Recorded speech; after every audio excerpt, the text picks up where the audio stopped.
মেহেরপুর জেলা বিএনপির সাংগঠনিক সম্পাদক মোসাম্মদ রোমানা আহমেদ ও বিএনপি নেত্রী সাবিয়া সুলতানা সড়ক দুর্ঘটনায় আহত হওয়ার ঘটনাকে কেন্দ্র করে সামাজিক যোগাযোগ মাধ্যমে ব্যাপক উত্তেজনা সৃষ্টি হয়েছে। প্রকৃত ঘটনাকে আড়াল করে একটি মহল এটিকে জামাতের হামলা বলে অপপ্রচার চালানোয় নেটদুনিয়ায় তীব্র নিন্দা ও প্রতিবাদের ঝড় উঠেছে। জানা গেছে, গতকাল সন্ধ্যায় মেহেরপুর 1 আসনের বিএনপি মনোনীত প্রার্থী মাসুদ অরুণের পক্ষে নির্বাচনী প্রচারণা শেষে আমঝুপি ও চাঁদবিলের মাঝামাঝি এলাকায় পৌঁছালে একটি কুকুরের সঙ্গে ধাক্কা লেগে বিএনপি নেতৃত্বের বহনকারী রিকশাটি উল্টে যায়। এতে মোসাম্মদ রোমানা আহমেদ ও সাবিয়া সুলতানা দুইজনেই গুরুতরভাবে আহত হন। ঘটনার পর রোমানা আহমেদ ও সাবিয়া সুলতানার স্বামী শফিক সেন্টু তাদের ব্যক্তিগত ফেসবুক প্রোফাইলে দুর্ঘটনার বিস্তারিত তুলে ধরে পোস্ট করেন। অনলাইন নিউজ পোর্টালগুলোতেও ঘটনাটি একটি সাধারণ সড়ক দুর্ঘটনা হিসেবেই প্রকাশিত হয়।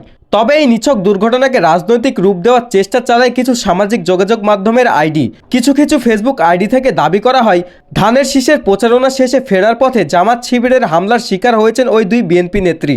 উস্কানিমূলক ভাষায় করা এই পোস্ট উদ্দেশ্যপ্রণোদিতভাবে জামাতকে দায়ী করা হয়। মিথ্যা তথ্য ছড়ানোর এই ঘটনায় তীব্র নিন্দা ও প্রতিবাদ জানিয়েছে স্থানীয় জামাত নেতাকর্মীরা।